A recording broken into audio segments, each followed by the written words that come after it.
আমার নির্বাচনী প্রচারণার সময় চেষ্টা করেছি যে শিক্ষার্থীদের সাথে আসলে শুধু লিফলেট পৌঁছানো না বা তাদের কাছে শুধু ভোট চাওয়া না, তাদের সাথে আসলে আমি কানেক্ট হওয়ার চেষ্টা করেছি। অনেক ভালো লাগছে সত্যি বলতে, কারণ এত বড় একটা সংবর্ধনা পাচ্ছি, এটা নিজেদের কাছেও অনেক ভালো লাগার একটা বিষয়। আর পাশাপাশি আমরা প্রত্যেকটা বিশ্ববিদ্যালয়ের মানে নির্বাচিত প্রতিনিধিরা একত্রিত হতে পেরেছি, একটা মিলন মেলাও তৈরি হয়েছে।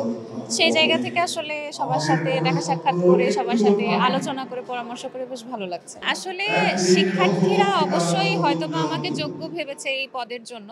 আর তাছাড়া আমি আমার নির্বাচনী প্রচারণার সময় চেষ্টা করেছি যে শিক্ষার্থীদের সাথে আসলে শুধু লিফলেট পৌঁছানো না বা তাদের কাছে শুধু ভোট চাওয়া না, তাদের সাথে আসলে আমি কানেক্ট হওয়ার চেষ্টা করেছি।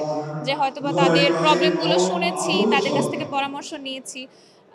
তাদেরই একজন যেহেতু আমি, তো সেদিক থেকেই হয়তো তারা আমাকে যোগ্য ভেবেছে, এইজন্য ভোটটা। আমি আমার জায়গা থেকে অবশ্যই শিক্ষার্থীদের প্রতি দায়বদ্ধ।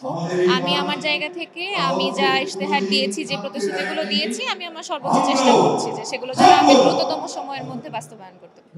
না, সত্যি বলতে এটা আনএক্সপেক্টেড। আমি এত বেশিও আশা করিনি, কারণ প্রায় অনেক শিক্ষার্থী আমাকে আসলে ভোট দিয়েছেন।